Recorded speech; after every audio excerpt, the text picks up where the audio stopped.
We now bring you a HICSA favorite, the Leaders Panel, with our leaders tuning in from around the world.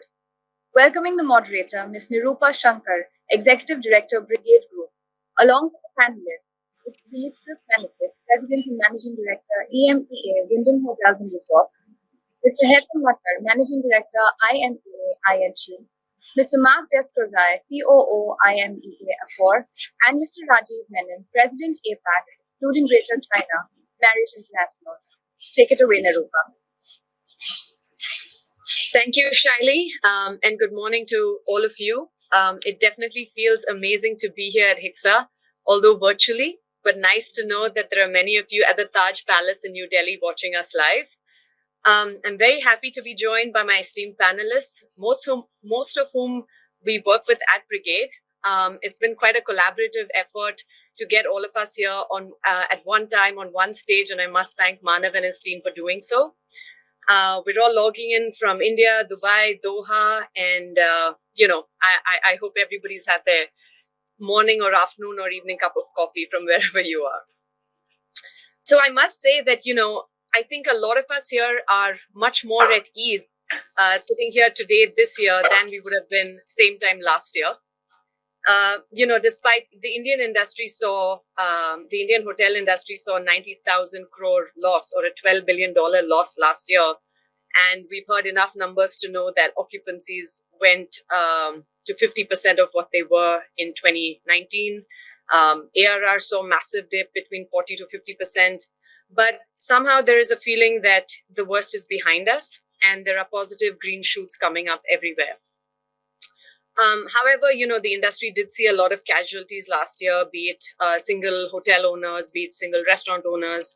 And for those of us who managed to keep our heads above the water, there is a feeling that we had to sink or swim it alone. We felt that the Indian government provided us some relief, but it was mostly in terms of an emergency credit line that helped us see, the hotels that helped us see the financial cash flows of the hotels through. So I wanted to know from each of our leaders here, since you handle IMEA and APAC regions, what are two of the best government policies you have seen in terms of which country has given the best support to the hotel industry due to COVID-19? And probably, to make things interesting, which is the country that you felt did the least as well? So perhaps, let's see, who do we start with?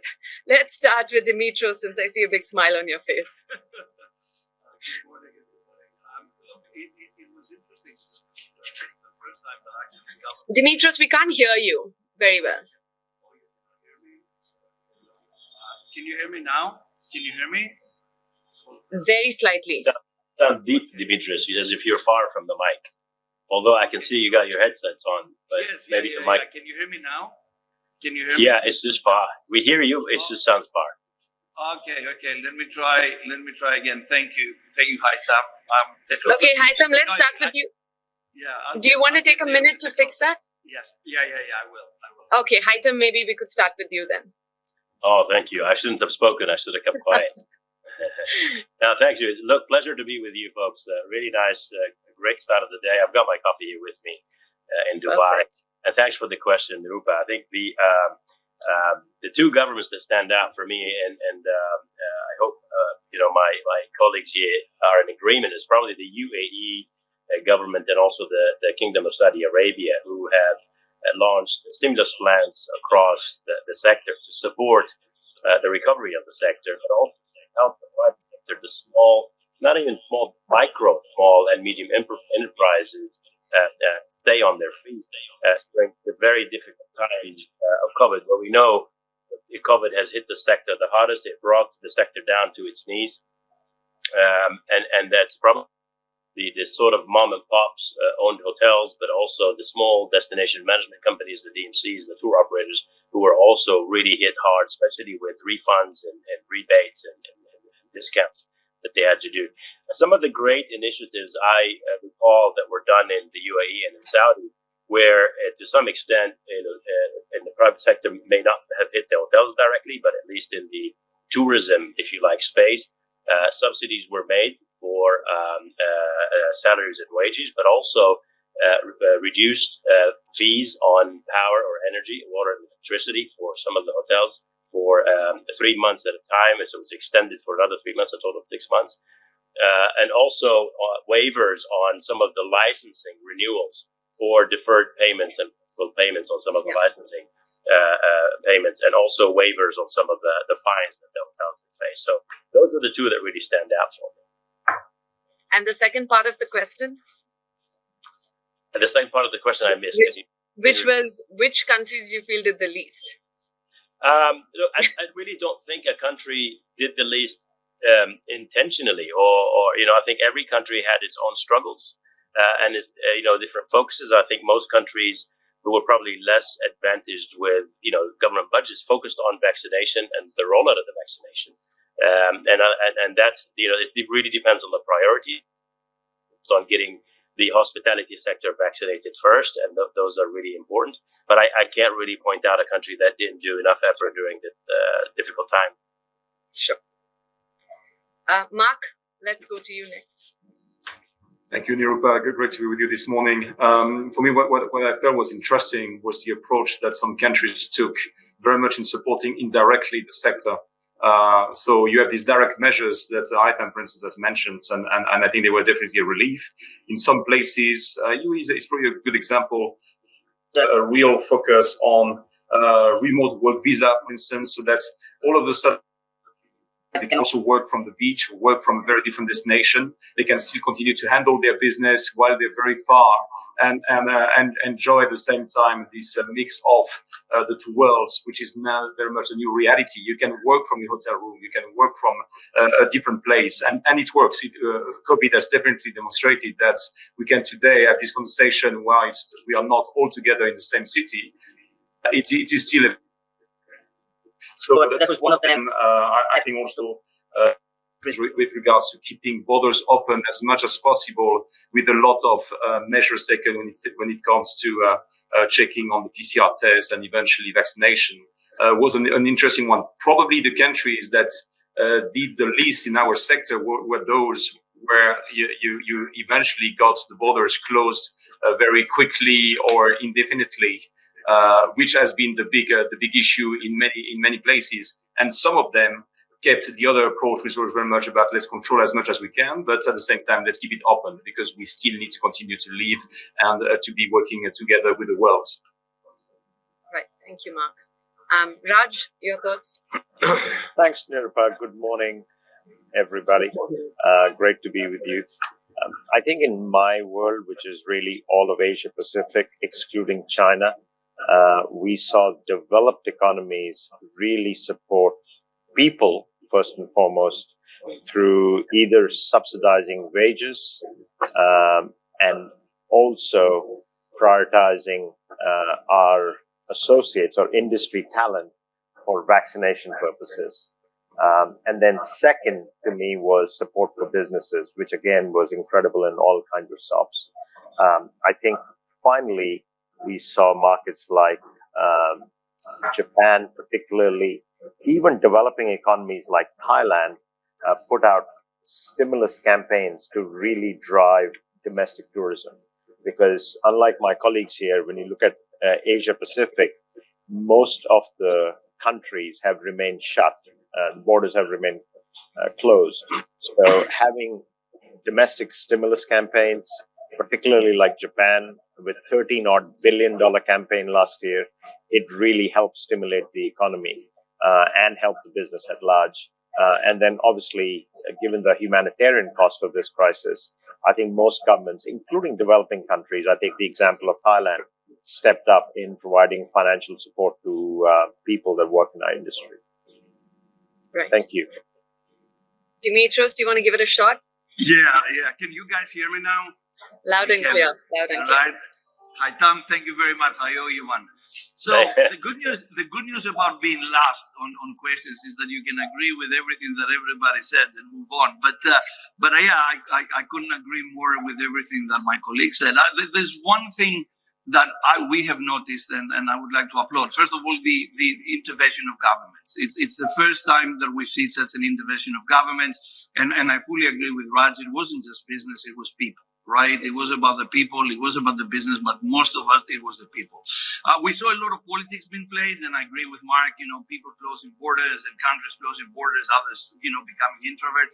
But what we've generally see is that it's the first time that the public sector actually said, you know what, it is the private sector we need to stick on and we need to support together with our health system, the NHSs of this world, because if the private sector doesn't survive and industries like hospitality doesn't survive, this impact is going to be far greater. So for me, that was a great lesson, and I think it's going to change a lot of how governments see the private sector in the future. There is one government that I live in the UK. The UK government has taken some really strong steps. They were criticized in the beginning, but the furlough schemes, the way they supported not just the hospitality, but any industry, and an industry and a government far away from us. A lot have been said about the US government. The stimulus of the US government. It didn't actually help just the US government. It actually helped the economy of the world to actually get back on first gear. So the interesting thing about intervention of governments, it's the first time that one government intervention actually supports the other and gets the economy going. So that all of them together helped us all to stay afloat. For me, that was the biggest lesson and what I've actually seen the last 18 months. Great, thank you. Now that we've covered what the governments have done, as a hotel owner, I have to ask, because as operators, we're both in this marriage of owning and operating a hotel.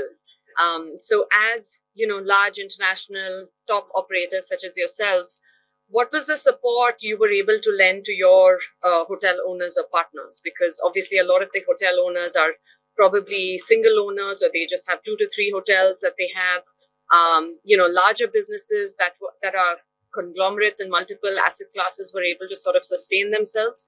But a lot of the single hotel owners were not, where hospitality was their only means of income. A lot of those hotel owners were not able to sustain the cash flows required, and a lot of the hotels have become NPAs. So as operators and leaders in these operating companies, what was the support you were able to lend to your hotel owner partners? Let's start with Mark, maybe. Yeah, probably 3 things on our side. First of all, it was very much the constant discussion and interaction with owners. This would be on a daily basis or on a weekly basis, because it was evolving. And now we tend to think that it was just one period and we're still at the end of it, or we hope that we're at the end of it. But it took a while for us to realize the magnitude and everything else. So there was this constant interaction with owners. We sent a lot of messages. We had a lot of and whilst we could not visit in person because we could not meet with many owners, and I think this was really important. We accepted delays for the payment of fees. That was also, even though the fees would be reduced dramatically, yet we accepted that there would be some delays for them. We also took on board to support directly the employees in situations where it could not be done either by the state or by the owner. And we created a fund actually with Accor, which was called the old Artist Fund, artists being the employees. And it's a $7 million fund. For instance, in India, we have actually allocated $1 million to people that would be in disarray in a situation where it's becoming extremely difficult for them to survive.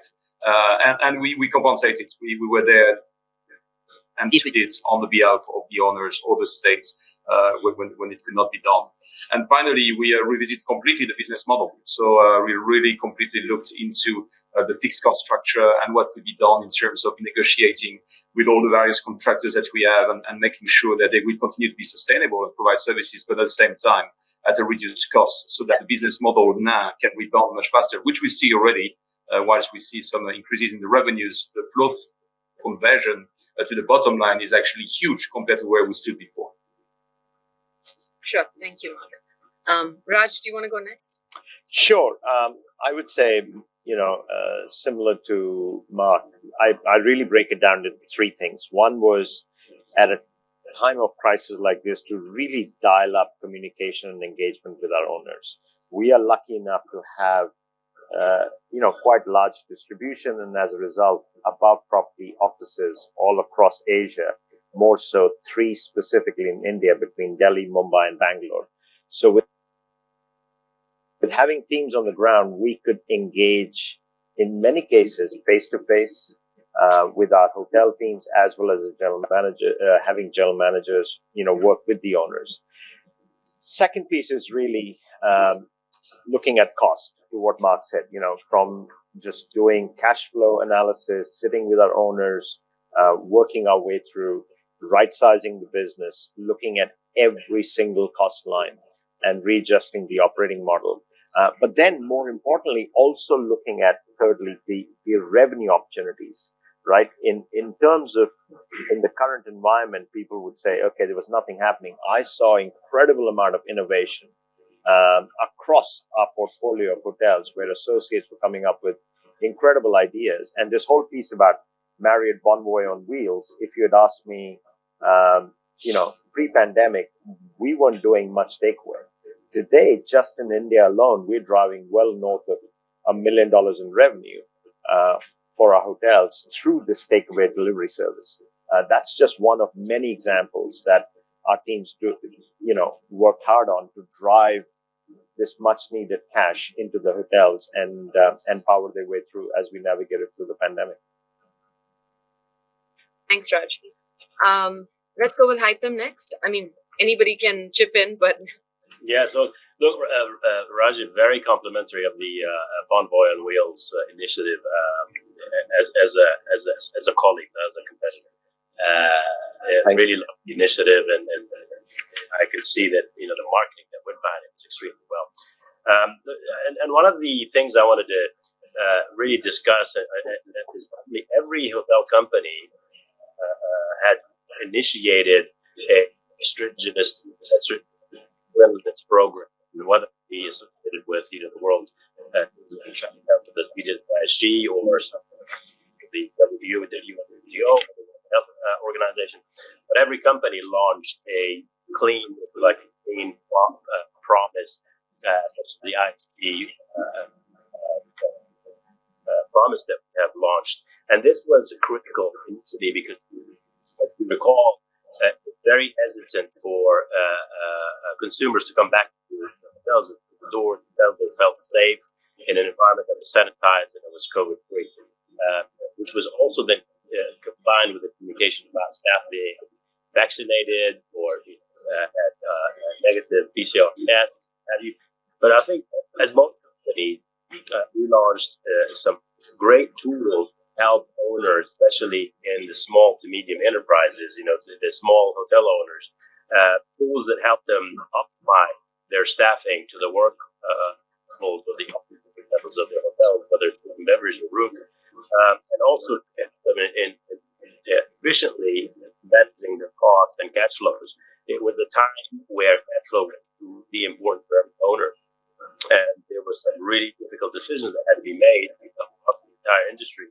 But cash flow was king, and this is what priority owners we set key priorities and tools to manage their cash flow better, and work optimization through these guys. There's no real hand on how to manage a pandemic. So people got startled, quick lockdowns, and then again we had even faster recoveries in some areas. And the recoveries in areas are never the same. You can places that are still closed as we speak today, and others that are hybrid, like Dubai. I got stuck in traffic today, by the way. Coming to the office, so you can see that life coming back to normal as usual. Some of the hotels we're running about 90% occupancy. But this is where I believe the international brands last year at great value to hotel owners. We've seen a greater shift from independent owners. You've also seen that as well, dependent owners wanting to connect through our systems and our distribution systems and our tools and get the support that we offer globally. Like us at great value. Sure. Thanks, Haitham. Dimitris, I'm going to move to the next question and you can start with that so that we cover more topics. So, as hotel developers, we're public listed. So every quarter we have to be answerable to at least 200 analysts asking us various questions like, how are you allocating your capital? Why are you allocating it to hotels? Please stop allocating it to hotels because the ROCE is just not there. So, we did, for instance, Brigade, we did stall the construction of 2 hotels. They were slated to open last year. We said, okay, let's stop the construction. Let's see how things go. And then we will restart construction once the market starts to pick up again. The numbers, obviously, I think Achin Khanna's report also showed that the supply for 2020 was just 3.3% in new hotel rooms. There are a lot of trends of, developers stalling their construction, hotel openings being postponed. So with this in mind, what are you seeing as the trends in terms of signings? Has the number of signing of new hotels actually reduced in the past 18 months? If it has, or, in which locations, or if it hasn't and you're signing a lot of new hotels, which locations are you seeing most amount of development? And are they more resorts than business hotels? Because obviously due to the pandemic, we've seen the resorts do a lot better than business hotels. So let's start with Dimitris. Okay. I'll pick it up from where Haitham actually left it, because he raised a very good point. When people need to belong, they need a sense of purpose, right? One of the things that we saw during the last 18 months, that is more and more independent hoteliers knocking on our doors and said, you know what, we want to be part of this. We saw what you've done. You've done everything that you could to help your franchisees. And remember, Wyndham is 95% a franchise business, right? So for us, there's no franchise business without franchisees, and that's the first thing that we did. How we can help them survive. So a lot of people said we need that feeling, we need the sense of purpose, we need the sense of belonging. So the beginning, the first couple of months, they were tough because people couldn't travel, people couldn't understand what actually hit us. We didn't know what was actually going on out there, right? We were all surprised. I remember we closed the office and we said, see you in 2 weeks, and it's been 18 months that we haven't seen each other. So nobody actually knew what was happening. So the good news, though, is that because hospitality is a long-term play, it's not short-term. It's not a business that you can open a restaurant and then a couple of years later you move to do something else. It's a long-term play, and everybody understands that. The hedge funds, the private equity, the independent owners, us, the brands, everybody gets that. So we see signings coming up. We see new markets coming up.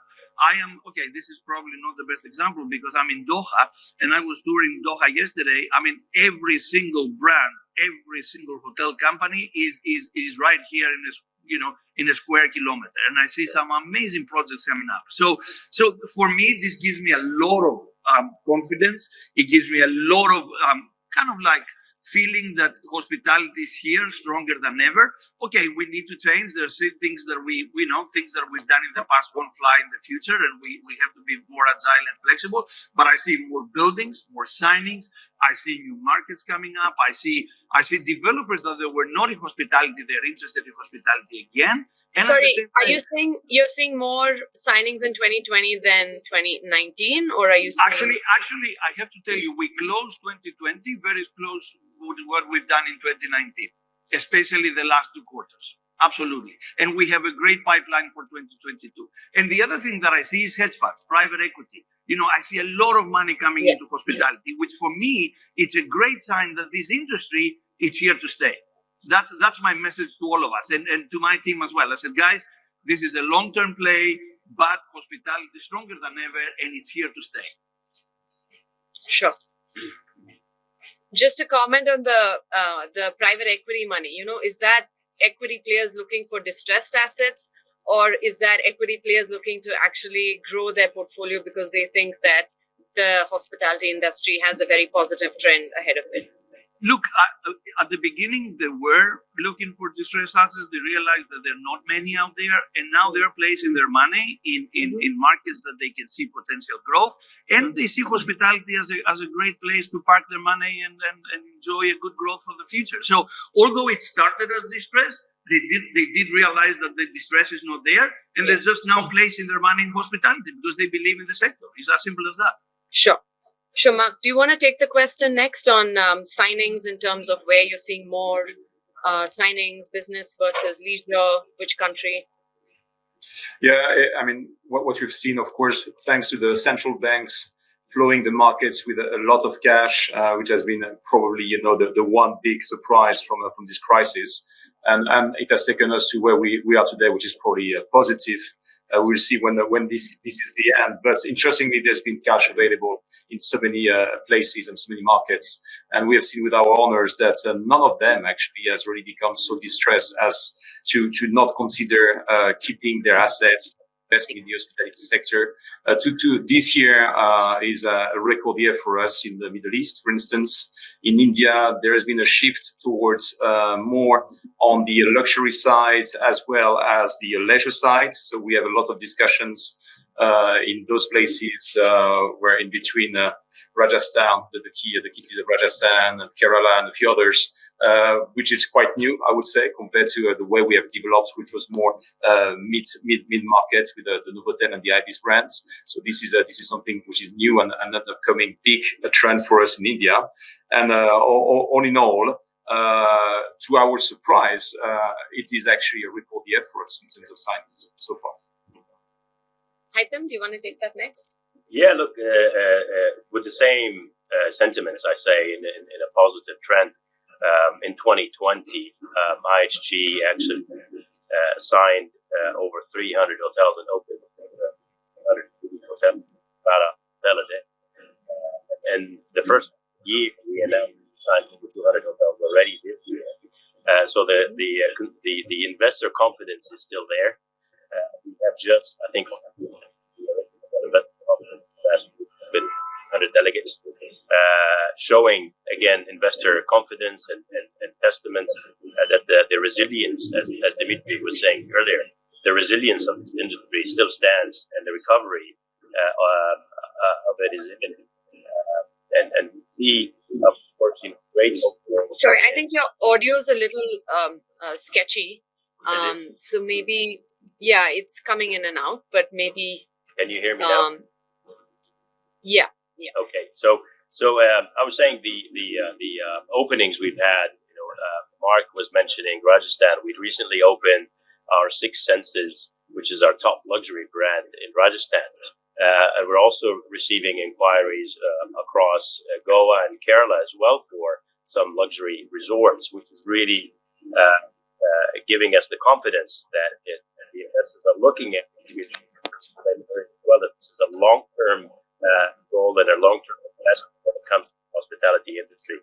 So I would say we've seen a slowdown. We've seen a type of investor today that we've seen before, where as IHG we're used to signing more with governments and real estate developers. We're now seeing more investment coming in through high net worth individuals that are looking to be first-time hotel owners, especially and some parts of the Menon. Sure. Thanks, Raj. Do you want to share with us your signings in terms of more or less and business versus leisure? Yeah. So much to what my colleagues said, Nirupa, I will just reiterate that the long-term fundamentals for travel and tourism remain strong. There is enough liquidity in the market today, and as you know, across Asia Pacific, our signings are similar to pre-pandemic levels. In fact, as you know, I just did my first business trip through India last week, and we announced that in the last 18 months we've signed 22 new deals, and 60% of those are driven by luxury.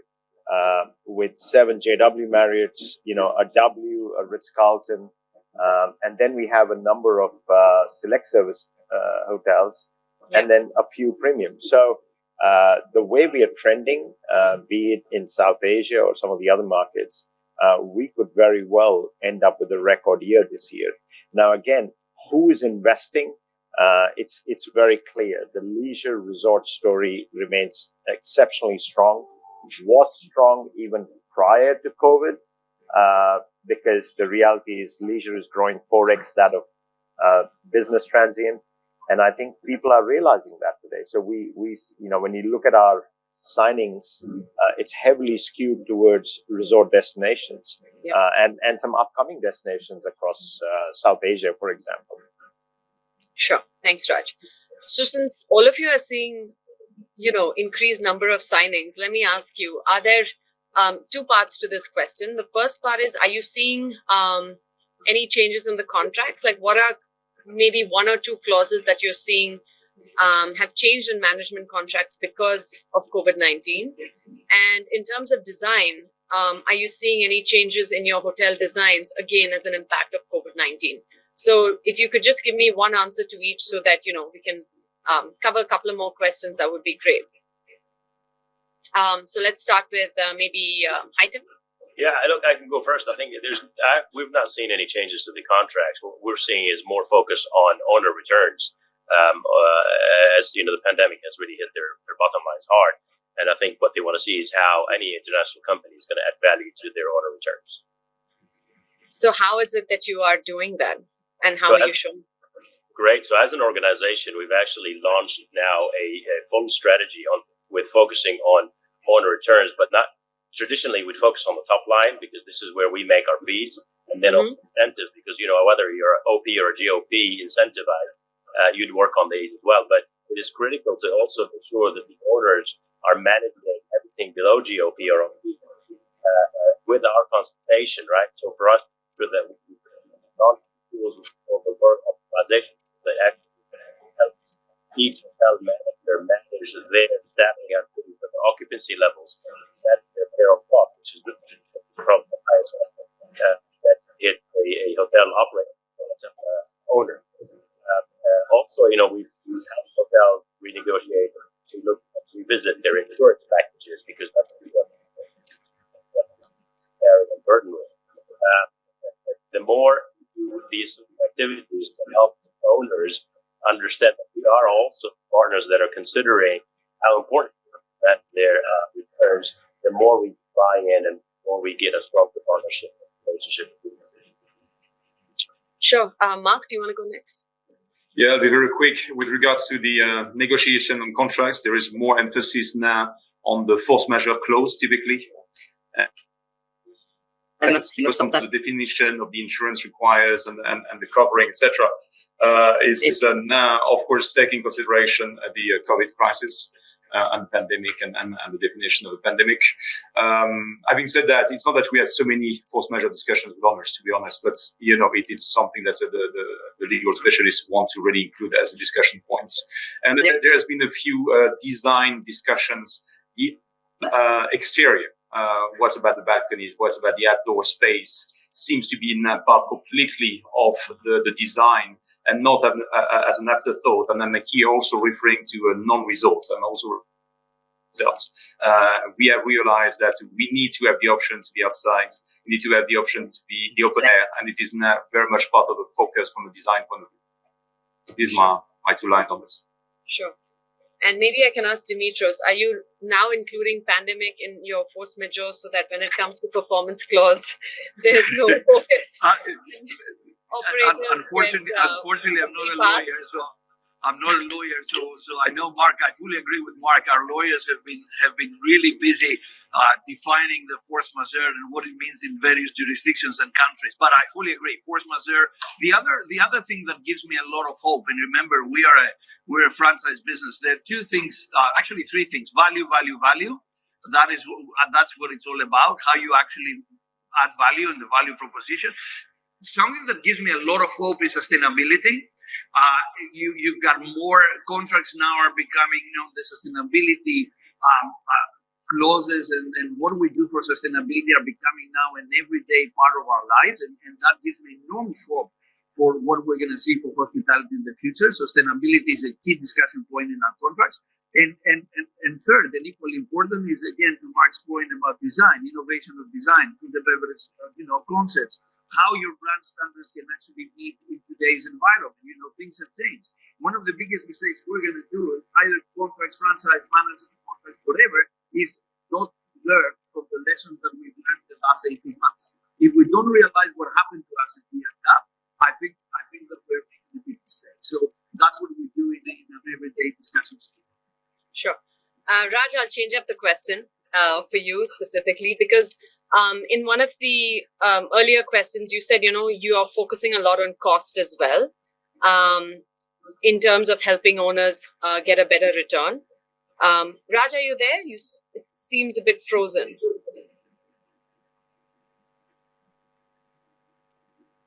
Okay, maybe we lost him for a bit. Okay, so let me just ask the question in general. A lot of hotel owners reduce their costs significantly by reducing the number of people at the property. As a portfolio, some of us hotel owners managed to reduce our costs by 60 to 70%. And a large chunk of this, of course, was electricity, energy, but also reducing the staff to room ratio. So now that the occupancies are coming back, how much of this cost will actually come back? Will all of it come back to pre-pandemic levels, or will we actually see enhanced efficiencies and reduced costs? Raj, I don't know how much of that you heard, but I wanted to start with you.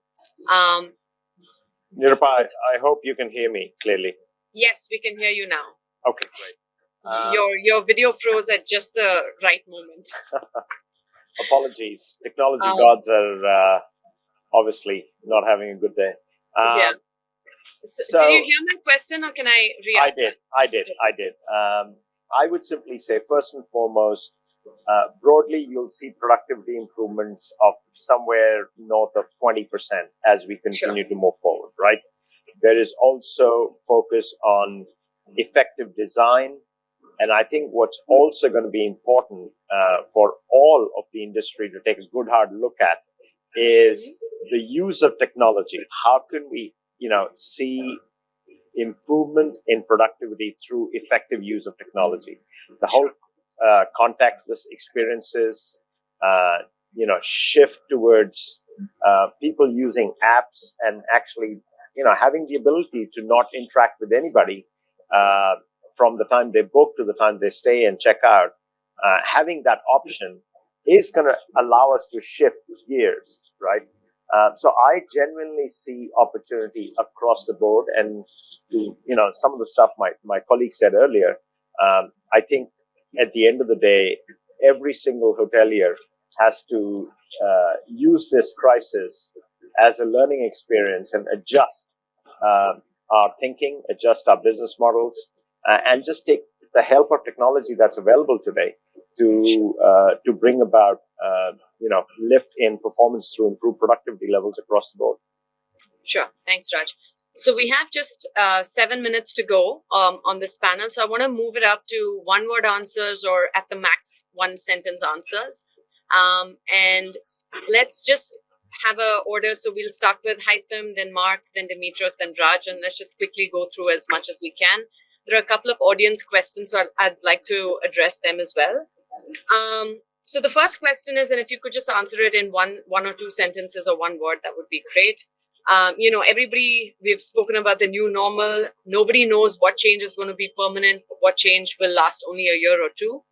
According to you, what are two changes that will be permanent, and two changes, or one change that will be permanent and one change that will be temporary and we won't see much of in a year or two?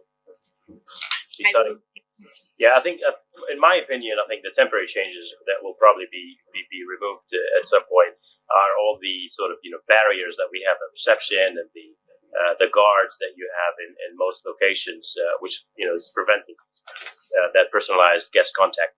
But what I see as probably permanent, the existing demand from leisure consumers on visitor experience. So it's not necessarily just being satisfied with the loyalty program or the service, but actually seeking great experiences, and we're seeing much more demand for those bespoke and tailor-made experiences. Sure, thanks, Mark. Yeah, I would say that on the permanent side, the evolution at home, the evolution in the cities whereby the frontier in between work and private time with your family or with your loved one, etc. This is fading away, and this we will see as well in our hotels. So the times of staycation, the time of glamping, the time of mixing business and leisure, the leisure concept is here to stay, and we should actually build up. And otherwise, for me, everything which has been linked to the low complexity stays, the fact that you only want to go local and all that, is probably gonna go away at some point. It's gonna become much easier to travel. So these restrictions will fade away, and this impact that we see today is also gonna fade away. People will want to travel again. Dimitris? Yeah, there are three things actually very quickly that they're going to say: automation of operations, food and beverage innovation, and what Mark said about the community. Hotels will be part of the community; they will be part of the city. What needs to go away is the masks. People need to see us smiling again. There is nothing beats a great smile when you get into a hotel. So get rid of the mask, smile, and let the guests feel welcome. That needs to go away tomorrow. Thanks, Raj. I would say hybrid meetings and contactless experiences are here to stay. And much talked about hype around permanent work from home is going to disappear, not entirely. There will be flexibility element, and I think you'll see 10, 15, 20% shift. But we are seeing this across the board. Companies are getting people back in most cases. Sure. There's a question from the audience. It says, what is the one thing you have liked to have known about in hindsight in preparing for COVID-19? So, Haitham? What would like to know in hindsight? What would you have liked to have known, or wish you had known prior to, say, COVID-19 to have been better prepared for it? I wish I'd known it was coming, but